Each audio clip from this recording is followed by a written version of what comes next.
God aften. Der er ingen, der siger, at det kun er Danmarks Radio, der er i stand til at fremstille den 11. time. Man kan udlicitere en opgave som virksomhed for at spare penge eller for at få en kvalitet, man ellers ikke vil have råd til. Vi har fået 3 tv-stationer i 3 forskellige lande til at producere den 11. time. I går så vi det første resultat, produceret af en tv-station i Colombia. I aften skal vi se, hvordan en nepalesisk tv-station laver den 11. time. Det tredje resultat, fremstillet af en tv-station på Zanzibar, vil ikke blive udsendt, men kan ses på den 11. times hjemmeside, dr.dk/11. Og nu skal vi se den 11. time, som de laver det i Nepal.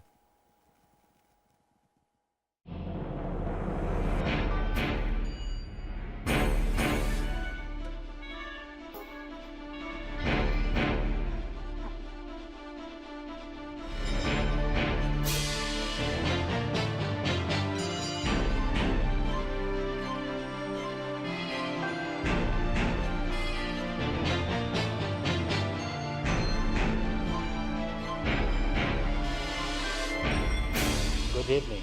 Welcome to the 11th hour. We'll learn about Mount Everest expedition and world records seen on its summit. Our guest, Moni Mulpati and Pem Dorgee Sherpa, will share their experiences on Mount Everest summit and the records established by them on tying the knot of their marriage on Everest summit. Their plan of marriage was not known to anyone until it happened. Even their friends of the same expedition group were amazed, surprised when they saw it on summit. The caste system is very strict in Nepal. That's why they kept it secret. The rest will listen from them.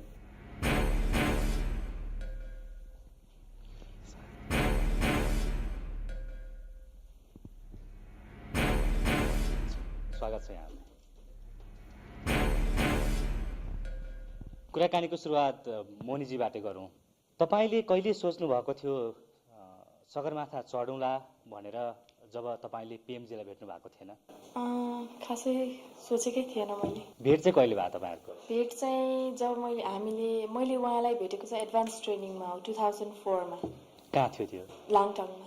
लाङटाङको ट्रेनिङको लागि उहाँ पनि त्यसैमा हुनुहुन्थ्यो अनि त्यो तालिम भन्दा अगाडि तपाईले देख्नु भएको थियो मोनीजीलाई? थिएन, हाम्रो भेट भएको थिएन। पहिला सुरुमा तपाई बोल्नु भयो अथवा तपाई? खासै त्यस्तो भएन, साथीभाइ जस्तो भयो, टिममा सबैजना हुनुहुन्थ्यो। तपाईलाई मन पर्न कहिलेदेखि थाल्यो मोनीजी चाहिँ?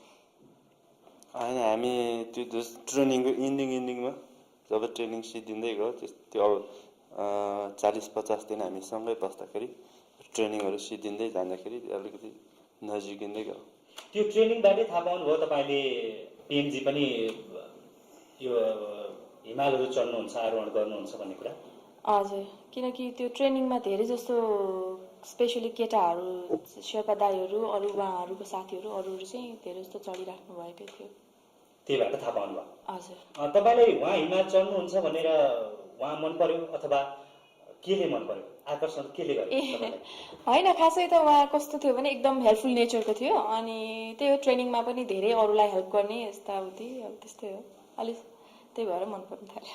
तपाईलाई त त्यही हिसाबले मन पर्यो यहाँलाई? हैन, एउटा साथी भएको थियो, साथी हुँदा अब कुराकानीहरु हुन्छ, यताउता गर्छ, गफसफ गरे, त्यतिकै जस्तो मन पर्न थाल्यो। अब डाइरेक्ट एप्रोच भन्छ नि, त्यो आफैले गर्नुभयो अथवा साथीहरुको माध्यमबाट त्यस्तो केही भयो तपाईहरुको? त्यस्तो खासै हाम्रो त्यही ट्रेनिङमा भएन। अब ट्रेनिङ सिद्धिएपछि पनि एज अ फ्रेन्ड हामी चाहिँ काठमाडौँमा भेट्ने यताउता गर्ने हुन्थ्यो हैन, त्यस्तो क्रममा भयो। भनेपछि कुरा बुझ्दाखेरि मोनीजीलाई सगरमाथा चढ्नुपर्छ भन्ने कुरा चाहिँ पेमजीले नै प्रस्ताव राख्नुभयो पहिला? त्यस्तै भयो, किनकि उहाँले पहिला चढिसक्नु भएको थियो अनि उहाँ चढिसकेपछि चाहिँ मलाई अलि अझ त्यहाँबाट चाहिँ इन्ट्रेस्ट जाग्न थाल्यो, किनकि उहाँले एभरेस्ट चढ्दाखेरिको गाह्रो सजिलो कस्तो हुँदो रहेछ भन्ने भएकोले मैले पनि कस्तो हुँदो रहेछ एकचोटि मैले पनि सक्छु होला त भन्दाखेरि उहाँले अब सक्नुहुन्छ, सक्छ, अब ट्राई गर्यो भने भन्ने जस्तो भन्नुभयो। अनि तपाईले पहिलोचोटि उहाँले सगरमाथा चढौँ भनेर जुन हिसाबले कुरा गर्नुभयो नि, त्यही बेला भन्नुभएको थियो हामी सगरमाथा गएर बिहा गर्नुपर्छ भनेर? होइन, खासै त्यस्तो त भएको थिएन। अब सगरमाथा चढ्यो भने राम्रो हुन्छ, अहिलेसम्म अब केटी मान्छेले धेरै चढेको छैन, अब एउटा राम्रो पनि हुन्छ। अनि भयो भने किनकि अब हाम्रो तल काठमाडौँमा बसेर बिहा गर्ने कुरा सोच्न त गाह्रै पर्थ्यो, किनकि हाम्रो इन्टरकास्ट भएको हुनाले। त्यही भएर त्यही चढ्ने क्रममै के गरी म चढ्न सक्यो भने चाहिँ माथि समिटमै गएर बिहा गर्ने भन्ने जस्तो कुरा भयो। त्यो पहिलोचोटि नै उहाँले भन्दाखेरि पनि त्यसरी भन्नुभएको थियो? हजुर, त्यस्तै जब यो एभरेस्टको प्लानिङहरू भइरहेको थियो चढ्ने कि भन्ने जस्तो क्वेसन आउँदाखेरि तपाईँले चाहिँ कसरी आयो हामी सगरमाथामा चढेर नै सगरमाथाको टुप्पोमै पुगेर बिहा गर्नुपर्छ भन्ने कुरा कहाँबाट आयो त्यो सोच? अनि यो खासै होइन, त्यो हामी चढ्ने क्रममा पनि स्विडिसहरू होइन, स्विडिसहरू यो चाइनिज कपलहरू आएर चाहिँ त्यसरी ट्राई गरेर थियो अरे होइन। तर मलाई खासै थाहा थिएन, मलाई स्विडिस चाहिँ थाहा थियो, त्यो हाम्रै साथी हो, पहिले 96 चढेको साथी। उनीहरूले चाहिँ एकचोटि चढाएको थियो, अनि उनीहरू बुढाबुढीसँगै चढ्दाखेरि माथि टुप्पोमा अक्सिजन मक्स चाहिँ खोल्न नसकेर उनीहरूले अब त्यो फर्किन परेको थियो। अर्कोचोटि आउँछु भन्दाखेरि उसको हस्बेन्ड चाहिँ फेरि रक क्लाइम्बिङमा एक्सिडेन्ट भयो, त्यो हिसाबले आउन सकेन। त्यस्तै भयो। अब हाम्रो चाहिँ यो नेपालको रोटरी क्लबहरूको चाहिँ सेन्टिनियल इयर सेलिब्रेसन गर्दाखेरि त्यहाँको रोटरीको झन्डालाई, इन्टरनेसनल झन्डालाई चाहिँ सगरमाथाको टुप्पोमा पुर्याउने भन्ने खालको कुराहरू भयो। त्यसमा मोनीले क्लबमा प्रस्ताव राख्यो। त्यसमा हामी टिम मेम्बर, म, अर्को मेरो एकजना साथी कामी शेर्पा, हामी रोड ट्र्याक भएको नाताले त त्यहाँ एउटा टिम खडा गऱ्यो होइन। त्यो कुराहरू भयो। एज हामी पनि अब लभ एफेयरहरू चलिरहेको थियो होइन। त्यसकै क्रममा अब खासै कसैलाई थाहा थिएन हामीले अब सगरमाथामै गएर बिहे गर्छु भनेर चाहिँ। अब हामी गयो बेस क्याम्प। हाम्रो यहाँ चाहिँ सानो प्लान थियो। अब हामी चाहिँ किनभने इन्टरकास्ट हो, हामी बिहे गर्न अलिकति नमिल्ने भएकोले होइन, कि कुनै ठाउँमै जानु पर्यो। काठमाडौँमा चाहिँ त्यो माघी बिहे यस्तो उस्तो भयो आमाको गरेर नहुने भएर पछि एभरेस्टको प्लान पनि सबै सेट भयो। अनि हामीले चाहिँ त्यसलाई अलिक त्यो कुरालाई पनि एट्याच गरेर अनौठो भयो। जस्तो मान्छेहरू प्रेम विवाह गर्दाखेरि अथवा भागेरै बिहा गर्न पर्यो भने पनि कोही आफन्त कहाँ गएर लुकेर बस्ने होइन, कोही अलिक टाढा गएर बस्ने। तपाईँहरूले त्यो चिसो बाटो हिमालको बाटो रोज्नु भयो। माथि गयो भने कसैले भेटाउन सक्दैन भनेर होला नि। त्यही हो प्रेमजी होइन। त्यो अब त्यो ठाउँमा त्यस्तो सक्सेस नभइदियो भए सायद अरू बाटोहरू रोजिन्थ्यो होला। भने तपाईँहरूको प्रेम तपाईँहरूले देखाउन खोज्नु भएको, हामी चाहिँ एउटा कीर्तिमान काम गर्छौँ सगरमाथाको संसारकै सबभन्दा अग्लो चुचुरोमा गएर चाहिँ प्रेम हाम्रो प्रेम प्रदर्शन गर्छौँ भनेर एउटा कीर्तिमान पनि राख्ने हिसाबले, अथवा सगरमाथा जस्तै उचाइको छ हाम्रो प्रेम भन्ने तपाईँहरूले देखाउन खोज्नुभयो, अथवा हिमाल जस्तै सफा छ, अथवा कञ्चन छ हिमालको हिउँ जस्तै, के देखाउन खोज्नु भएको थियो तपाईँहरूले त्यति बेला? यसमा सबै नै पर्छ कि अब होइन। तपाईँको कीर्तिमानदेखि लिएर सबै नै हाम्रो प्रेम यस्तो छ। अब हामी चाहिँ एकअर्कालाई यति धेरै माया गर्छौँ भन्ने। अब एज अ ओभरअल अब नेपालमा जुन होइन जातित्वको कुरा हुन्छ, यस्तो कुराहरूलाई पनि अलिकति धेरै मान्छेहरू त्यस्तो जातित्व विवाहहरू गर्छन्, तर त्यो फ्ल्यासमा आउँदैनन् होइन। यदि सगरमाथाको टुप्पोमै गएर त्यस्तो कार्यहरू गऱ्यो भने अलिकति मिडियामा गएर यो कुराहरू पनि लोप हुँदै जान्छ कि नेपालमा भन्ने खालको कुराहरू। तपाईँले पिएमजीले चाहिँ जुन हिसाबले सगरमाथा चढ्ने भनेर प्रस्ताव गर्नुभयो त्यो कुरा त गर्न भन्नुभयो होला होइन? हजुर, त्यो त भने। के भन्नुभयो बाआमाले? पहिले त मम्मीले मान्नु भएको थिएन, अब ड्याडीलाई चाहिँ कन्भिन्स गर्दा चाहिँ मान्नुभयो। अनि त्यही हो, अब गाह्रो हुन्छ भन्ने हिसाबले अहिलेसम्म कसैले चढेको छैन यताउति। अब हाम्रो कल्चरमा त्यस्तो पनि गर्दैन छोरी मान्छेलाई धेरै। तर त्यो हिसाबले चाहिँ ड्याडी चाहिँ एकदम फ्री माइन्डको हुनुहुन्छ। पहिलेदेखि मैले जे भने पनि ड्याडीले नास्ति चाहिँ गर्नुहुन्न।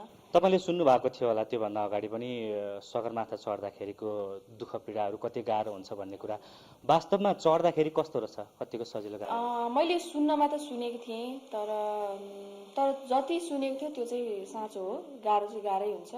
जस्तै यहाँ आएर जस्तै फुर्ती लाएर अब सजिलो छ भनेर भन्नेहरू पनि त्यहाँ जुन ठाउँमा पुगिसकेपछि त्यो सबैलाई गाह्रो हुन्छ। तपाईँले स्केल गर्दाखेरि चढ्दाखेरि जुन गाह्रो भोग्नुभयो नि डिफिकल्टी, त्यसमा अविस्मरणीय क्षण भन्छन् नि, केही छ त्यस्तो? धेरै छ। वेदर ठिक नहुँदाखेरि चिसोमा हिँड्नु पर्दा, बिहान सबेरै 3 बजे 4 बजे उठेर हिँड्नु पर्दा।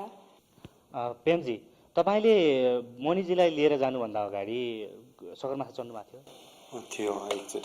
एकचोटि चढ्नुभएको। तपाईँलाई गाह्रो थियो होइन? काठमाडौँको महिलालाई लिएर जाँदाखेरि कति गाह्रो हुन्छ भन्ने कुरा? होइन, तपाईँको अब काम गर्दाखेरि जहाँ पनि गाह्रो त आइपर्छन्। अब यहाँ नै त्यतिकै हिँड्दा पनि गाह्रो त गाह्रो छ, तर त्यहाँ जाँदा पनि एउटा च्यालेन्ज फेस गरिन्छ होइन। अब सकिँदैन भनेर पहिले नै ग्यारेन्टी दिन त सकिँदैन। अब लगेर जाउँ, त्यहाँ स्पोर्टमा के हुन्छ होइन, भोलि सकेन भने त्यही अनुसारको उपाय हुन्छ, फर्केर जान्छ अथवा केही हुन्छ भन्ने हिसाबले हामीले जस अब ऊ आफू एज अ ट्रेनिङ लिएको हुनाले पनि सकिन्छ होला भन्ने होप चाहिँ त्यो। विदेशी पर्यटकहरू लिएर हिँड्ने बानी तपाईँको, नेपाली पर्यटक लिएर जानुभयो, फरक के पाउनुभयो त्यसमा? फरक त नेपालीहरूसँग काम गर्ने एकदम अलिक एज अ साथी अब गर्लफ्रेन्ड होइन, त्यसमा चाहिँ अब सबैजना साथीहरू त्यो सजिलो छ कि डिल गर्न। अब खैरेहरूलाई अलिकति स्ट्यान्डर्ड मेन्टेन गर्नु पऱ्यो, चाहिने ठाउँमा सबै सुविधाहरू दिनु पऱ्यो, त्यो कारणले गाह्रो छ। तर हामी एज अ टिममा सबै साथी भएर रमाइलो भएको थियो। मनिजी, तपाईँले पेमजी नभएको भएदेखि सगरमाथा चढ्न सक्नुहुन्थ्यो होला? अलिक गाह्रै पर्थ्यो होला। उहाँको धेरै उहाँको मात्र होइन कि हाम्रो अर्को कामिदाई हुनुहुन्छ उहाँको साथी, उहाँले पनि धेरै सहयोग गर्नुभएको छ। उहाँहरू दुईजना नभए चाहिँ अलिक गाह्रै पर्थ्यो होला। तर अरूभन्दा पनि आफ्नो पनि लगन चाहिन्छ, आफ्नो पनि मेहनत चाहिन्छ। तर उहाँहरूले गर्दाखेरि चाहिँ धेरै अब पहिलेदेखि चिनिरहेको साथी भएर पनि मलाई धेरै कुराले सजिलो भएको छ। पेमजी, तपाईँहरू सगरमाथाको बेस क्याम्पबाट आधार शिविरबाट टुप्पोमा पुग्न कति समय लाग्नुभयो? दुईजना मात्रै जानुभयो अथवा अरू पनि थिए? अनि हाम्रो खासै अब एभरेस्ट चढ्दाखेरि चाहिँ ओभरअल भन्नुपर्दा कस्तो हुन्छ भने त्यो होल टिम नै सबैमा कम्युनिकेसन भएर जानुपर्ने हुन्छ। अब तपाईँ बिहानै उठेर म एक्लै टुई गएर आउने कुरा चाहिँ होइन, त्यसमा सबै सेटिङ हुनुपर्छ, रुटहरू बनाउनु पर्यो, माथि क्याम्प 4 भन्दा माथि कतिजना मान्छेले रुट बनाउने, के जाने, कसको टिम पहिले जाँदैछ भन्ने हुन्छ। त्यसमा पनि एज अ सानो ग्रुपले हामीले चाहिँ अब असम्भवको कुरो रुट बनाउने, त्यही भएर ठुलो ग्रुपको पछि लाग्नुपर्छ। र नर्मली भन्दाखेरि बेस क्याम्पदेखि क्याम्प 4 सम्म जाँदा क्याम्प चाहिँ खास खैरेहरूको स्ट्यान्डर्डमा चाहिँ camp 1, camp 2, camp 3, camp 4, summit, back to camp 4 त्यो हिसाबले जान्छ। तर शेर्पाहरू चाहिँ के गर्छ, क्याम्प त्यो इनर्जी सेपको लागि बेस क्याम्पबाट क्याम्प 2, क्याम्प 2 बाट डाइरेक्ट क्याम्प 4 समिट भएर क्याम्प 4 आउँछ। तर त्यो स्केड्युल मिलाउँछन् त्यसमा अब कोसँग जाने भनेर। तपाईँको घरमा परम्परागत विवाह भएदेखि अर्कै छुट्टै किसिमले हुन्थ्यो होला, कसरी गर्नुभयो बिहा माथि गएर? माथि गएर त्यही हो, हामी एक त नेपाल आमाको छोरा र छोरी भएकोले नेपाली स्टाइलले गर्यो। नेपाली परम्परा अन्तर्गत भनेको सिन्दुर पोते त्यति हो। अनि भगवान् हाम्रो छेउमा सगरमाथा आफै थियो, अनि भगवान् उहाँको अगाडि सिन्दुर लगाएर माला पोते लगाएर। पेमजी अनि मोनीजी, हामी यो कुराकानीलाई एकैछिन रोकेर तपाईँहरू जुन बेला सगरमाथा चढ्नुभयो, सगरमाथा चुचुरोमा पुगेर विवाह गर्नुभयो अनि फर्केर आउनुभयो, त्यसको थोरै भिजुअलहरू केही दृश्यहरू हेरौँ, त्यसपछि बाँकी कुरा गरौँला।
बिहा गर्ने भनेर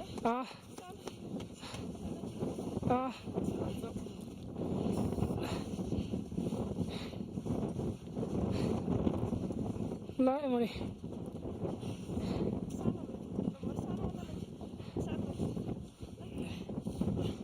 ओके।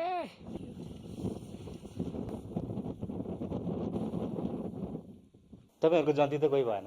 भयो, साथीहरू छन् अरू। जन्तीहरू पनि सँगै हुनुहुन्थ्यो? हजुर थियो। जस्ट जन्ती भनेर लगाएको थिएन, तर त्यहाँ भेटेको साथीहरू भेटियो। तर एकजना जन्ती थियो हामीसँगै, कामिदाई क्यामेराम्यान हुन्थ्यो उहाँ। तपाईँहरूको चाहिँ त्यहाँ माथि पुगेपछि मात्रै नै थाहा पाए साथीहरूले बिहा भयो भन्ने कुरा? यो चाहिँ एउटा सरप्राइज नै भयो सबैको लागि। फर्केर आइसकेपछि के भन्नुभयो बाबाले?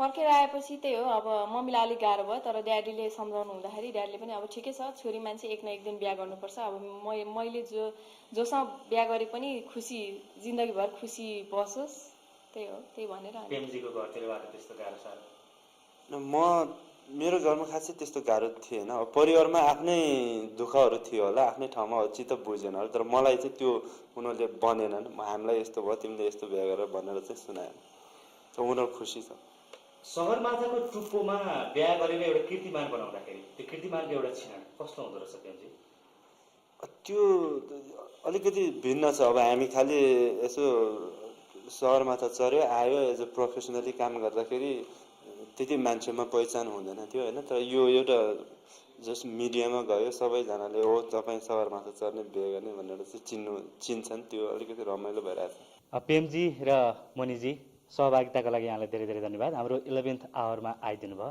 त्यसको लागि पनि यहाँलाई धेरै धेरै धन्यवाद यहाँहरूको जुन हिसाबले सगरमाथाको चुचुरोमा गएर विवाह गर्नुभयो सगरमाथा जस्तै अजम्बरी बनोस् यहाँहरूको सम्बन्ध पनि धन्यवाद यहाँको लागि बधाई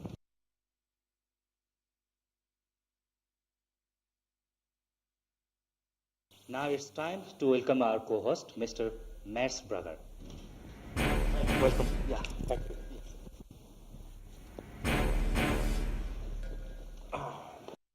What do you have today to share with us? There are a lot of things I need to ask you, like what you can share. Me? Yeah, everything I can share, but except my girlfriend. All right. I mean, I can even share or even change my girlfriend. I don't mind. So, jokes aside, actually, I would like to share something because I'm a journalist and, the kind of situation that I've gone through in different phases, especially like during the insurgency, there's been a lot of threats from other people. Like they keep calling us and telling us read this news and don't put this news and don't do this and don't do that. There's a lot of list of do's and don'ts from these people. So there's quite a scary moment at times. But then again, being a journalist, you have to take your stand. You've got to be specific and stand by your story and inform your audience or the listeners. But I can feel, have you ever gone through something like this? Yes, I had gone through like such. In last time I had visited that Sinduli. You know about that? Yeah, it was about the cantonment reporting.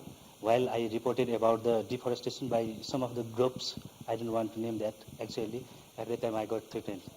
You don't have names? Yeah, I don't want to tell. You said you can share everything besides your wife, but now you're saying that you can't even share names? Well, I do understand. This is the ethical journalism. You have to keep the secrets because you're not supposed to be mentioning that. But besides that, I have one thing very interesting to share. It's about I'm being a journalist, basically a radio with television. Once I decided I'll carry my camera with me. So I took my camera and I see a nice girl and I said, hey girl, do you want to be photographed? And she said, well, I'm not dressed. I said, hey, come on, any dress will do. And she ran back to home and she came back. And she came back with short skirts. And I took her photographs and later on I got it printed in one of the newspaper. And she calls me and she tells me, you have never taken a picture in my skirts. I said, who told you this? She said, my mom, and she didn't inform her mom. I took the photograph and I, just put it in paper without her consent. So these are the situations, sometimes you get into trouble for nothing. I understand you have you ever come across any girls as such? I don't want to disclose about it because of that. Man, I don't trust you. You say you share everything and, neither you share the name, neither you share any of There are some ethical problems also. Oh, yeah?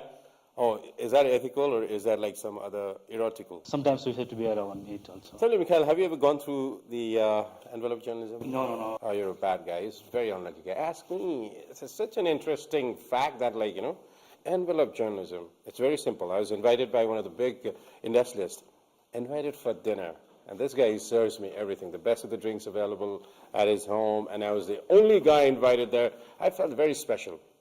As I started drinking, I started getting a little high. And he tells me, hey, how about, giving this news? And he started teaching me the journalism. Hey, how about, doing this way or that way? The guy was, bad and all this. I was, surprised. So at the end of the evening, I asked him, why are you telling me all this? You know what he did at the end? He simply gave me an envelope and he says, open this and it tells you the whole story. And I knew what was in there. So these are the circumstances as a journalist we have gone through, and I'm sure we'll go through in the future too. What do you think? It's nice. So why don't you share about that girl's story? No. He's a bad guy. Okay, Mikael, tell me one thing. Have you ever been beaten by the police? No. Such a lucky guy once again. Yeah, this guy is very lucky. I mean, he would not share a lot of things in the name of ethics and all this. I'm the only one who's sharing everything.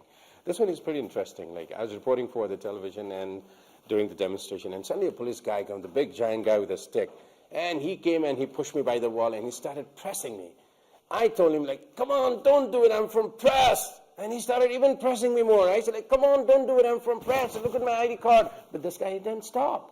But somehow I got rid of this guy, and I asked him, like, why did you beat me when I told you that I'm from press? And he gave me a very simple answer. You kept on asking me I'm from press, so I started pressing you. Isn't that funny? Yeah, Mr. Mads, thank you for being with us, but I could not answer everything that you asked with me. Sorry for that. Try your luck next time. Thank you. Thank you. Now I would like to introduce our second guest, who has unique talent of playing traditional Nepali musical instrument, sarangi. She is from remote village of Nepal. She has struggled lots in her life. She started playing sarangi when she was 7-8 years old, and she learned it by herself.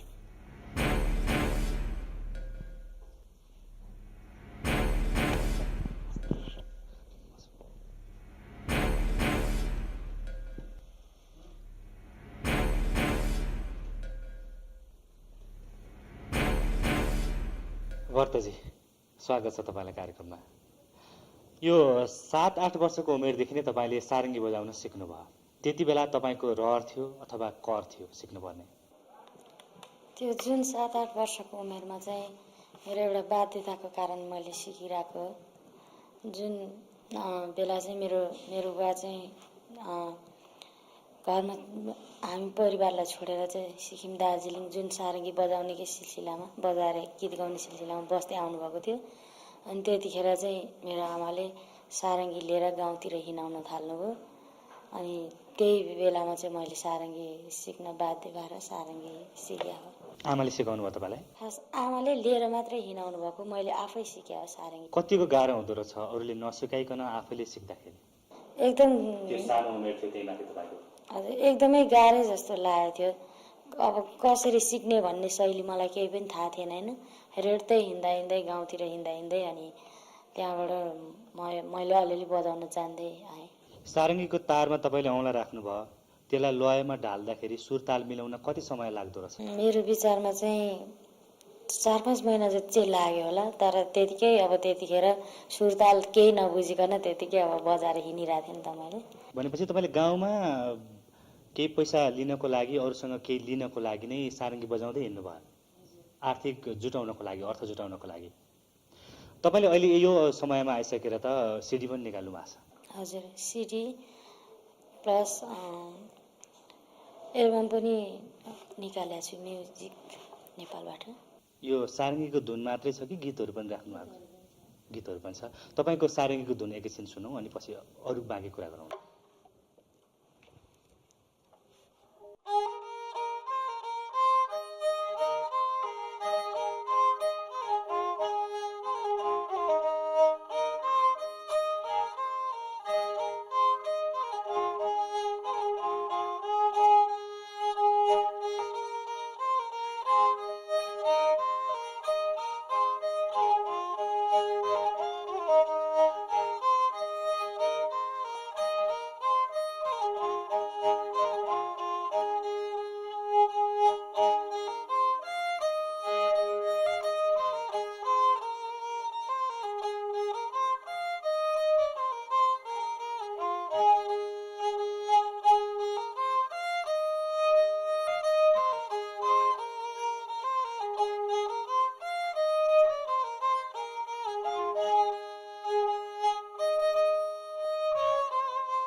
बर्तजी, तपाईँ नर्वेमा गएर पनि साङ्गीतिक कार्यक्रम देखाउनु भयो। हजुर। त्यहाँ सिक्नु पनि भयो तपाईँले? हजुर, कम्बाइनिङ म्युजिकहरू नेपाली, चाइनिज र नर्वेजियनहरू धुनहरू मिक्स गरेर हामीले त्यहाँ सो गरेको थियौँ। त्यहाँ जुन जस्तो खालको साङ्गीतिक कार्यक्रम तपाईँले प्रस्तुत गर्नुभयो, हाम्रा दर्शकहरूलाई पनि अलिकति बजाएर देखाइदिउँ न। अच्छा, म नर्वेजियन धुन र नेपाली धुन मिक्स गरेर बजाउँछु।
बर्तजी आइदिनु भयो, यहाँलाई धेरै धेरै धन्यवाद।